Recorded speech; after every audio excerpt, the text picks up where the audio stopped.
সারাদিনের খবর নিয়ে আমাদের নিয়মিত আয়োজন আজ সারাদিন, সঙ্গে আছি আমি ইমদাদুল হক।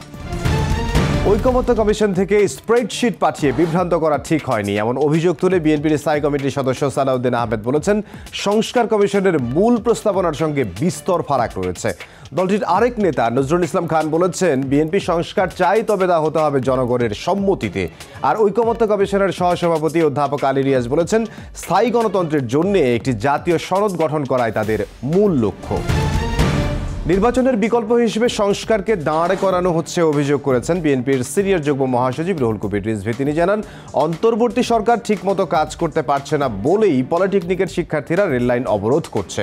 কোনো নির্দিষ্ট গোষ্ঠী নয়, সরকারকে জনগণের কাছে জবাবদিহি করতে হবে বলেও জানান তিনি। সংস্কার ছাড়া দেশে কোনো নির্বাচন কাজে আসবে না বলে ইউরোপীয় ইউনিয়নকে জানিয়েছেন জামায়াতে ইসলামের আমির ডক্টর শফিকুর রহমান। তাই বর্তমান সরকারকে তাদের কাজে সহযোগিতা করতে রাজনৈতিক দলগুলোকে এগিয়ে আসার আহ্বানও জানিয়েছেন তিনি। জামায়াতের নিবন্ধন ফিরে পাওয়া নিয়ে হতাশ না হতে নেতাকর্মীদের আহ্বান জানিয়েছেন দলটির আইনজীবী। শিগগিরই নিবন্ধন ও প্রতীক ফিরে পাওয়ার প্রত্যাশার কথা জানিয়েছেন তিনি। 15 বছর পর অনুষ্ঠিত হলো বাংলাদেশ পাকিস্তান পররাষ্ট্র সচিব পর্যায়ের বৈঠক। সকালে রাষ্ট্রীয় অতিথি ভবন পদ্মায় এই বৈঠকে অংশ নেন সফররত পররাষ্ট্র সচিব আবনা বালুচ ও পররাষ্ট্র সচিব মোহাম্মদ জসিমউদ্দিন।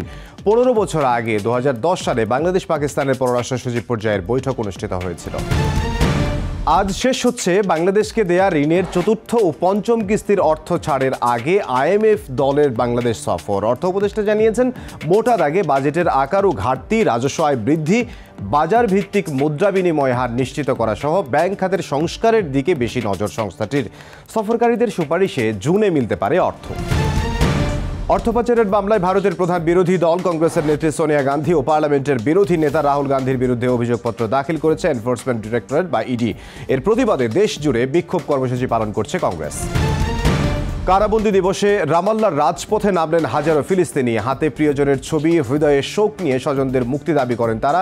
হামাস বলছে, ইসরায়েলি কারাগারে শারীরিক মানসিক নির্যাতনের ভয়াবহ খেলা চলছে।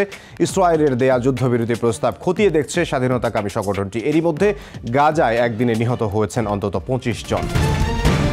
বাংলাদেশ সহ 7টি দেশকে নিরাপদ ঘোষণা করেছে ইউরোপীয় ইউনিয়ন। তালিকায় ঢুকে গেলেও এই ঘোষণার পর শরণার্থীদের জন্য ইউরোপের দুয়ার আরও কঠিন হয়ে উঠতে পারে। তালিকায় থাকা অন্য দেশগুলো হলো কসোভো, কলম্বিয়া, মিশর, ভারত, মরক্কো, তিউনিসিয়া।